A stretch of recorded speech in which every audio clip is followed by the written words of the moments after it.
আমি কিন্তু এবারের রাস্তায় যখন নেমেছিলাম ছবি তুলতে নামিনি। আমি নেমেছিলাম একজন আন্দোলনকারী হিসেবে।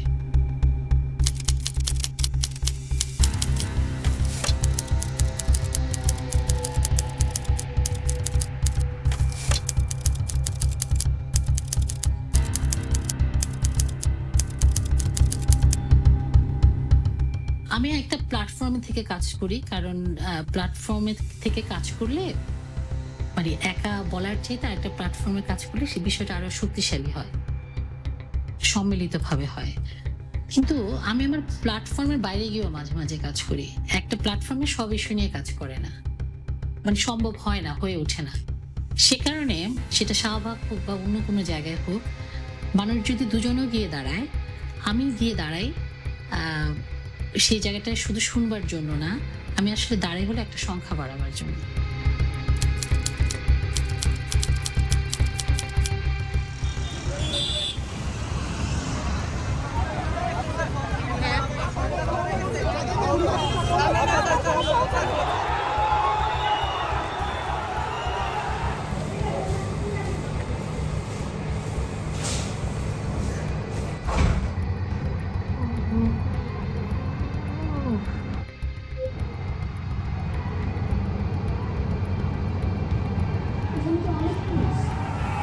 এই দিকগুলো নিঃসন্দেহে যাবে।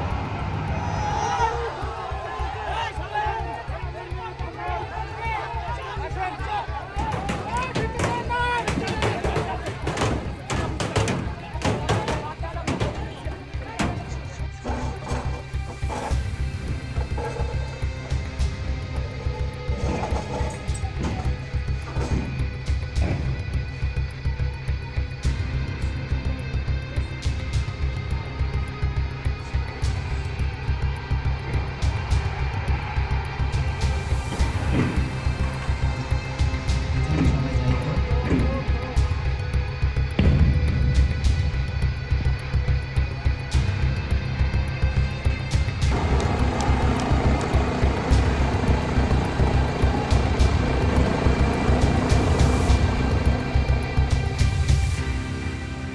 প্রাইভেট ইউনিভার্সিটিও যে এভাবে আ স্ফুলিঙ্গ হয়ে বেরোবে এটা কারো ধারণা ছিল না। ১৭ তারিখে আমি আসলে অবস্থানটা নিই ব্র্যাকের সামনে। মানে যেটা আমার কাছে একটু কাছাকাছি হয়। সেদিন আমি আসলে দেখেছি যে কেমন করে যেই ছেলেমেয়েগুলোকে আমরা বলতাম যে এরা কিছুই এই জেনারেশন যেটা সবাই বলছে যে আমি নিজেও ব্যক্তিগতভাবে ঘরে বলে থাকি কিছুই জানে না, মানে ফার্মের মুরগির মতো নিজেদের ছাড়া কিচ্ছু বুঝে না, আকাশ সংস্কৃতির দ্বারা মানে বাইরের যে সেলিব্রিটি জীবন সেগুলোকে ফলো করে যায়, মৌজ মাস্তি আনন্দ ছাড়া কিছুই বুঝে না, দায়িত্ব বুঝে না। মানে খুব ইন্টারেস্টিংলি হলো প্রথম যেদিন ওদেরকে আমি দেখলাম ব্র্যাকের সামনে প্রখর রোদ, মানে এই জুলাইয়ের রোদ তো ভয়ানক রোদ, এবং ওরা মানে সংঘবদ্ধ হচ্ছে একদম খুব যে সাধারণ ছাত্রছাত্রী, এরা সাধারণের মধ্যে একটু অসাধারণ, যাদেরকে আন্দোলিত করছে মাঠটা। এবং ১৬ তারিখে আবু সাইদকে গুলি করে হত্যা করলো, সেই বিষয়গুলোতে যারা নেমেছে, মানে পানির ফ্লাক্সটা আছে বাচ্চাদের স্কুলের মতো, ছাতা আছে। এখন একজন ফটোগ্রাফার হিসেবে মাঠে তো আমরা কেমন ছবি চাইবো, এরকম ছবি চাইবো। আগুন জ্বালো আগুন জ্বালো, বা বিচার চাই বিচার চাই। ওরা বলছে সবই, সবার মাথার উপর একটা করে ছাতা। এখন ভিজুয়াল হিসেবে তো এই রঙিন ছাতা তো আমি কারো হাতও দেখতে পাচ্ছি না। ক্রমান্বয়ে আমি দেখলাম যে কেমন করে ছাতাগুলো সরে যাচ্ছে, কেমন গুলো চেহারা, ছাতার রং পরিবর্তন হয়ে সেখানে মাথা দেখা যাচ্ছে, তারপর হাত দেখা যাচ্ছে, বসা থেকে উঠে দাঁড়িয়েছে। হ্যাঁ, ওরা ইভেন স্লোগান দেওয়ার সময় কিছু স্লোগানে আমার কাছে মনে হচ্ছিল যে এই স্লোগানটা এমন না, এই স্লোগানটা আসলে এমন হবে, এই স্লোগানটা দিলে আবার যারা সারাক্ষণ বসে আছে এই রাজাকার শব্দটাকে আমি কে আমি কে, তুমি কে তুমি কে, স্বৈরাচার, মানে হয়তো কেউ স্বৈরাচারটা বলছে না, বলছি যে এর পরের লাইনটা কিন্তু এমন, হয়তো বলে দিয়ে সরে যাচ্ছি, আবার ছবি তোলার দিকে যাচ্ছি। এবং আমি নিজেও জানি না যে কখন আমার চেহারা চেঞ্জ হয়ে যাচ্ছে, কখন দেখছি যে একটা ওরা জোটবদ্ধ হচ্ছে। যে মানুষটা জানে না স্লোগানটার পরে কেমন করে স্লোগান ধরতে হবে, সে কেমন করে স্লোগান ধরছে, তার চোখের ভাষা চেঞ্জ হয়ে যাচ্ছে, তার হাত উদ্বেলিত হচ্ছে, যে মেয়েটা কখনো দাঁড়িয়ে স্লোগান দেয়নি সে স্লোগান দিচ্ছে। 18 তারিখে তো আমাদের একটা গুরুত্বপূর্ণ দিন, এই জুলাই আগস্টের বিপ্লবের একটা গুরুত্বপূর্ণ দিক। সেই দিন আমি দেখলাম পুলিশ যখন উস্কানি দিয়ে ওদেরকে, আহ, আমি একদম প্রকাশ্যে দেখেছি আর কি, ওদের কথা ছিল যে লং মার্চ করবে, বিভিন্ন ইউনিভার্সিটির ছেলেমেয়েরা ব্র্যাকের সামনে জড়ো হবে, এখান থেকে ওরা লং মার্চ করতে করতে করতে করতে ওরা ঢাকা ইউনিভার্সিটির দিকে যাবে, এবং ওরা তাই করছিল। ছাত্ররা জমা হচ্ছে ব্র্যাকের সামনে, প্রথমে 10 জন, 10 জন চতুর্গুণ হয়ে গেল, ব্র্যাকের পেছনে মেয়েরা জমায়েত হচ্ছে, এবং আমি টাইম দেখছিলাম, মিনিটে মিনিটে পরিবর্তন হচ্ছে, মিনিটে মিনিটে। এর মধ্যে পুলিশ চলে এলো, 50-60 জনের একটা উচ্চ বিত্ত পুলিশ দল। ওদের প্রশ্ন কমন করেনি, ওরা ভেবেছে যে প্রাইভেট ইউনিভার্সিটির ছেলে পেলে, এদেরকে একটু ধাওয়া দিলে, একটু জোরে কথা বললে এরা কিছুক্ষণ থাকবে না। ওরা এসে তখন রাস্তায় বসলো, রাস্তায় পুলিশ বসতে দেবে না। তখন পুলিশের বডি ল্যাঙ্গুয়েজ চেঞ্জ হয়ে গেল, তারা এরকম করে দাঁড়িয়ে গেল, ছাত্র ছাত্রীদের বুকের কাছাকাছি পুলিশও দাঁড়িয়ে গেল, শারীরিক ভাবে প্রথমে বাধা দেওয়ার চেষ্টা করলো। ওদের মধ্যে ইতস্ততা ছিল, 2 কদম আগায় পুলিশ যখন জোরে কথা বলে ওরা থেমে যায়। হঠাৎ দেখি, মানে ক্যামেরার পাশ থেকে আমি দেখি যে একটা পতাকা নিয়ে একটা ছেলে দৌড়ে এসে বলছে পুলিশ কিছুই করতে পারবে না। আবার রং চেঞ্জ হয়ে যায় সমাবেশের।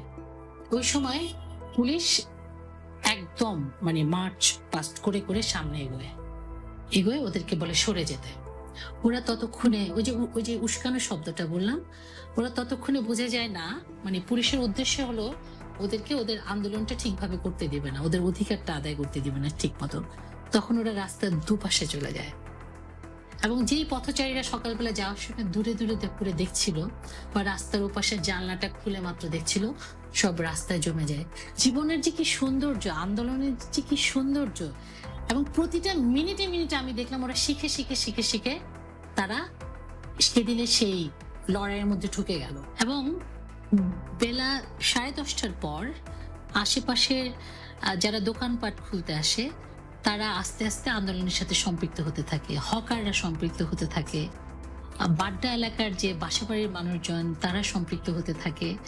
এবং একটা ছেলেকে আমি চিৎকার করে বলতে শুনলাম, যখন পুলিশ টিয়ার সেল দিয়ে অনেককে আহত করলো, চিৎকার করে বলছে যে আমরা আপনাদের সন্তান না, আপনারা এখনো দাঁড়াবেন না সন্তানদের পাশে, এখনো দাঁড়াবেন না। অসাধারণ। আমরা জানলাম এই আগুন চারদিকে ছড়িয়ে গেল, এবং ওরা আমাদের সন্তানদের মুড়ি মুড়কির মতো, পাখির মতো গুলি করে হত্যা করলো।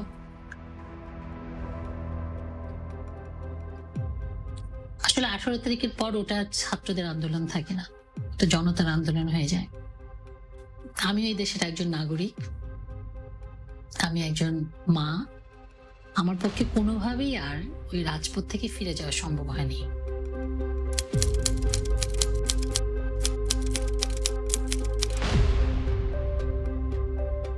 যখনই প্রতিবন্ধকতা আসে তখন সেটা আরো বেশি শক্তিশালী হয়।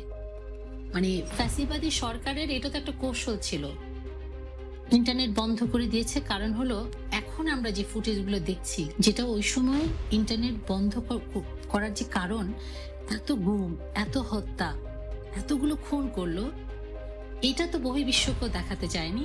এবং যে আন্দোলনের মাঠ তাদের মধ্যে তারা এটা, মানে সোশ্যাল মিডিয়া হোক আর মানে এটাকে কি বলে, মানে সংবাদপত্রের মিডিয়া হোক, সেই জায়গাগুলোতে তারা প্রকাশ করতে চায়নি বলে। কিন্তু মানুষ তো শিখে অন্য অ্যাপসগুলোর সাথে সাথে অ্যাপসগুলো ডাউনলোড করে ফেলেছে, এবং সেই অ্যাপসগুলোর মধ্য দিয়ে তারা দেখে ফেলেছে আসলে কি হচ্ছে। কারো কারো ক্ষেত্রে হয়তো মানে সে তথ্যটা জানতে পারছিল না, কিন্তু যাদের জন্য তথ্যটা বন্ধ করে দেওয়া হলো তারা ঠিকই জানতো। তারা আরো দ্বিগুণ উৎসাহে, মানে এই ফুটেজগুলোতে আমরা দেখে ফেলেছি যে তারা কি নির্মম ভাবে আমাদের ছাত্র জনতাকে হত্যা করেছে, সেগুলো তো আমরা দেখে ফেলেছি ততক্ষণে।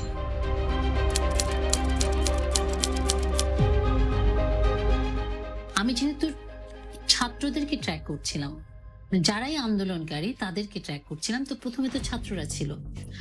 18 তারিখ পর্যন্ত আমি ছাত্রদের সাথে ছিলাম। তারপর যেই ছাত্রদের, বৈষম্য বিরোধী ছাত্ররা যে কর্মসূচিগুলো নিয়েছে, সেই সাথে নারী নেতৃবৃন্দরা যেসব কর্মসূচি নিয়েছে, সেই সাথে বাম রাজনৈতিক দলগুলো, প্রগতিশীল রাজনৈতিক দলগুলো যে কর্মসূচিগুলো নিয়েছেন, শ্রমিকরা যে কর্মসূচিগুলো নিয়েছেন, এবং অন্য সময়ের কর্মসূচি নেওয়া আর ওই সময়ে রাস্তায় দুজন মানুষ একসাথে হাঁটতে পারবে না, সমাবেশ করা যাবে না, এবং সাংস্কৃতিক কর্মীরাও ওই সময় যারা যে কর্মসূচিগুলো নিয়েছেন, আমি ওগুলো কভার করেছি। আমার চোখের ভাষা আসলে পাল্টে যাচ্ছিল, আমার শরীরের ভাষা পাল্টে যাচ্ছিল, এবং টেনশন কাজ করছে আজকে কি হবে। পাবলিক ইউনিভার্সিটিতে তো ওরা ওখান থেকে মেরে বিতাড়িত করেছে, ওরা আসলে কি করবে, মানে সকলের মতো আমারও সেই কৌতূহল, এবং আমি চাইছি যে ওরা জোট বাঁধুক। কিন্তু ওই সময় একজন পুলিশ আপা তিনি আসেন, এসে বলেন যে, আমি বুঝতে পারছিলাম উনি হেঁটে আসছিলেন, এসে বলছেন যে আপনার সাথে কথা বলতে পারি। তাই বললাম যে কি নিয়ে বলবেন বলেন। আমি সাথে সাথে ভেতরে একটু সতর্ক হয়ে গেলাম, কারণ আমার মোবাইলে অনেক কিছু আছে, আমার ক্যামেরায় অনেক কিছু আছে, এবং সে তো বুঝেই আমাকে প্রশ্ন করতে এসছে। আমি বলছি যে এখন কি জিজ্ঞেস করবেন। তো বলে যে আমি তো পুলিশ, আমরা তো পুলিশ, জিজ্ঞেস তো করতেই পারি। তা বললাম যে নিশ্চয়ই জিজ্ঞেস করতে পারেন, আমি রাজপথে দাঁড়িয়ে আছি, আপনি আমাকে এখন কি কারণে জিজ্ঞেস করবেন। আবার সে রিপিট করলো, আমরা পুলিশ, আমরা তো আপনাকে জিজ্ঞেস করতে পারি। বিচার চেয়ে হাইকোর্টের সামনে সবাই ছিল। সেই দিন একজন পুলিশ কর্তা এসে বললো যে আপনি আসলে কি করেন। নাম যে আমি ফটোগ্রাফার। বলে আপনি আসলে কাদের হয়ে কাজ করেন। তাই আমি বললাম যে আপনার কি মনে হয়, কেন জিজ্ঞেস করছেন। তো বলছেন আপনাকে না অন্য ফটোগ্রাফারদের মতো মনে হয় না, আপনাকে মনে হয় ওদের। আমি একদম ঠিক ধরেছেন, আমি ওই মিছিলকারী যারা আন্দোলনকারী ওদের হয়ে কাজ করি। কথা বলে ওখান থেকে সরে গেছে।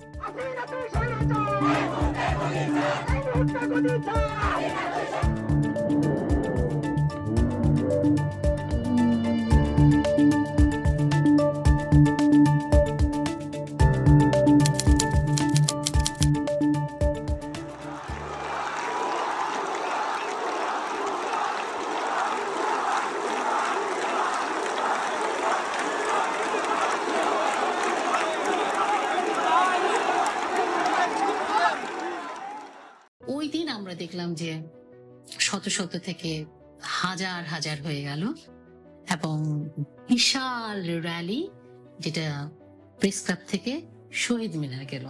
আমরা বুঝে গেলাম কিছু একটা হতে যাচ্ছে, সত্যিকার অর্থে আর দাবায় রাখা যাবে না কোনো কিছু। এটা আমরা আসলে যখন আবু সাইদের বুকে গুলি লেগেছিল তখন থেকে আমরা বুঝে গেছি।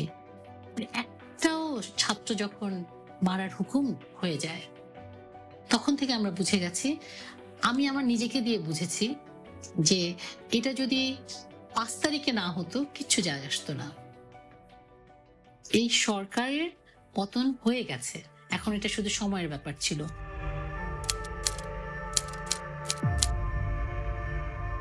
পাঁচ তারিখে লং মার্চ,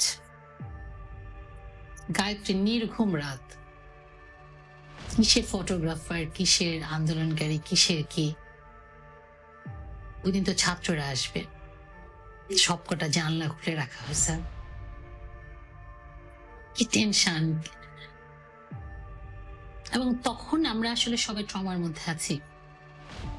এতগুলো মৃতদেহ, সন্তান খুঁজতে বেরিয়ে গেছে বাবা মা। ওই রাতটা ছিল ভয়াবহ, মানে যুদ্ধ কি, যুদ্ধের দিনগুলো কি সেদিন সবচেয়ে বেশি অনুভব করেছিলাম। আমি মনে মনে চাচ্ছিলাম যে ওরা আসছে, শহর নদী বন্দর পেরিয়ে পেরিয়ে আসছে, ওদেরকে হত্যার ঘোষণা দেওয়া হয়েছে। আর কত প্রাণ যাবে, কত বাবা মায়ের বুক খালি হবে। আমি একটা উইন উইন সিচুয়েশনে ছিলাম, বেনিফিট অফ ডাউট দিচ্ছিলাম, ওরা যদি না আসে তাও ভালো। আমি একটা সময় এমন ভাবতে শুরু করছি, ওরা যদি জোটবদ্ধ হয়ে আসে আসুক, কোনো গণতন্ত্রই হয়তো রক্ত ছাড়া হয় না, কিন্তু কি ফিরবে কি ফিরবে না জানা নাই। যে সন্তানটা আসছে, যে ছাত্রটা আসছে, যে শিক্ষার্থী আসছে, যে জনতার ওদের সাথে আসছে, কে আজকে চলে যাবে? থাক, আসুক না, ওরা আসুক না, আজকে লং মার্চটা না হোক, দরাদরিটা আমরা করব, এরকম ভেবেছিলাম। মোবাইলের আলো বা হাতে প্রদীপ। আর একটা অদ্ভুত দৃশ্য, মানে পৃথিবীর সবচেয়ে সুন্দর ফটোগ্রাফ আমার কাছে এখন মনে হয় যে একটা যাত্রাবাড়ি বা কোনো একটা জায়গা থেকে একটা ছবি, একটা উঁচু জায়গা থেকে ছবি, আলো আসছে, মানে জনতা আসছে, ছাত্ররা আসছে, এবং এটা যখন শেয়ার দিলাম ওটা ছড়িয়ে গেল এবং আমরা প্রচন্ড আশাবাদী হয়ে উঠলাম যে বিজয়টা ছিনে নিতে ওরা আসছে।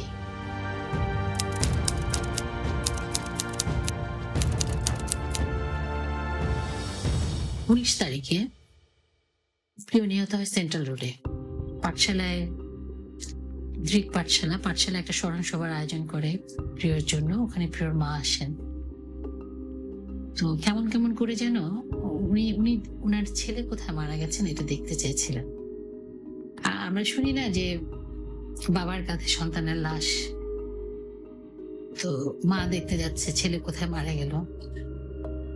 ওনার সাথে আমি রিক্সায় করে যাচ্ছিলাম। এটাও দেখতে হলো, ওনাকে তার ছেলের বন্ধুরা দেখাচ্ছে ওই জায়গা থেকে গুলিটা আসে, ও ছিল এদিকে ফেরা। আমি সাথে সাথে, মানে ওটা তো তখন আমাদের কাছে ঘটনা, শোকেরও তো একটা বিষয় থাকে, দগদগে শোক। আর আর মাটা দাঁড়িয়ে আছেন। আমি তখন ভাবার চেষ্টা করলাম যে ওনার অনুভূতিটা নেওয়ার চেষ্টা করলাম আমি, যে আমার মেয়েটা, আমি কাটা মুরগির মতো লাফিয়ে উঠলাম তখন, যে কি অন্যায়, ওনাকে এখানে এসে দাঁড় করিয়ে রেখেছি। উনি ভীষণ সংযমী একজন মানুষ, ভীষণ শক্তিশালী একজন মানুষ। উনি বলছিলেন যে মা, আমি যখন এত ছেলের মৃতদেহ দেখেছি, কেমন করে মরেছে দেখেছি, তখন আমি ওদেরকে প্রিয়কে দিয়ে দিচ্ছি যে ওদেরও মা আমি একজনের জন্য শোক করবো কেন। ওনার তখন ওই স্ক্রিমিং আউটটা হয়নি। তখন আমরা বলছিলাম যে আশেপাশের বাড়ির ভিডিও ফুটেজ গুলো নিশ্চয়ই কেউ না কেউ ভিডিও করেছে। মামলা তো দেওয়া হলো, মামলার সাক্ষী প্রমাণ তো লাগবে। এই মাকে দেখলাম ওই রাত্রিতে বাড়ির ঘেটে ঘেটে গিয়ে বলে আসছে, নিজের কার্ডটা দিয়ে আসছে। আমি একটা জায়গার নাম এই মুহূর্তে মামলার স্বার্থে উল্লেখ করব না। পরের দিন সকাল 9টায় আমরা এক জায়গায় মিলিত হব এবং আমাদের ধারণা যে ওখানের অনেকগুলো ভিডিও ক্যাম্প থেকে এই রিল নেওয়া যাবে। তারপর অদ্ভুত, অনেকেরই আসার কথা, উনি ঠিক টাইমে মা এসে দাঁড়িয়ে আছে। সকাল 9টা আমরা ঢুকলাম। উনি ওই দিন চলে যাবেন রংপুরে। উনি তো এতদিন শুনে এসছেন ওনার ছেলেটা গুলিবিদ্ধ হয়ে মারা গেছেন, ওনার মগজে তো আর কোনো ভিজুয়াল নেই। তারপর একসময় আমাদেরকে ভিডিও ক্যাম্প দেখাতে, মানে ভিডিও ফুটেজ দেখাতে নিয়ে গেল। উনি আমার পাশে বসে আছেন। ছাত্ররা এসে যে জায়গা থেকে প্রিয় মারা যায়, প্রিয়কে মেরে ফেলা হয় যে জায়গা থেকে, ছাত্ররা ওই ফুটেজটা, ওই ভিডিও ক্যামেরায় দেখা যায় যে ছাত্ররা এসে বলছে এই ক্যাম্পটা বন্ধ করেন। সো ওই ক্যাম্পটা ছাড়া বাকি সব দিকের ক্যামে প্রিয়কে দেখা যায়। প্রথম দেখা যায় ও কমলা রঙের একটা শার্ট পরা ছিল। পুলিশের একটা বাহিনী এদিকে আসে, সে ব্যান্ড হয়ে গুলি করে, ওটাই প্রিয় মারা যায়। অদ্ভুত সেই ভিডিও ফুটেজ। গায়ত্রী, মানে এমন না যে পুলিশকে কেউ ঢিল ছিঁড়েছে বলে পুলিশ, ঢিল ছুঁড়েছে বলে পুলিশ গুলি করেছে, না, খুবই ক্যাজুয়াল ভঙ্গিতে একজন ব্যান্ড হয়ে গুলি করে, তারপর তারা নিজেরা একটু এমনি ওখানে দাঁড়ায় পায়চারি করে ফিরে গেল। প্রথম একটা ক্যামে দেখা গেল প্রিয় শরীরটাকে নিয়ে 4-5 জন, ওই যে পুলিশ যে দিয়ে গেল, যেহেতু হাসপাতালটা ওদিকে, ওরা ওকে নিয়ে বাঁচানোর চেষ্টা করছে। পরের ক্যামেরার ভিডিও ফুটেজে দেখা গেল ওরা নিয়ে রেখে দিয়েছে, কারণ পুলিশ ওদিক থেকে ধাওয়া করছে। ওরা জাস্ট ওর বডিটাকে একটা কোনায় রেখে চলে আসছে। তারপর পুলিশ আসলো, আবার এসে ওকে ঘিরে ধরলো কয়েকজন, এই জিনিস দেখতে হবে সরাসরি, এটা কখনো ভাবিনি। মানে মাকে দেখতে হয়েছে এই জিনিস। উনি কাঁদতে কাঁদতে চলে গেলেন। উনি যেহেতু যাবেন, উনি সিএনজিতে কেঁদেছেন। আমিনুল রাজীব ওনার ছেলের মেন্টর কাম বন্ধু, তাকে ফোন করে শুধু কেঁদেছেন উনি। সন্ধ্যাবেলায় আমি ফোন করেছেন, উনি তখনও কাঁদছেন। উনি বলছেন যে আহ, আমার কাছে মনে হচ্ছে যে আমার ছেলেটা আসলে ঢাকায় রেখে আসলাম আমি। আমার কাছে মনে হচ্ছে আমার ছেলেটা ঢাকায়। আমি আমি আমি তো মা, আমি তো মা, আমি তো মা, এই প্রথম উনি চিৎকার দিয়ে কাঁদলেন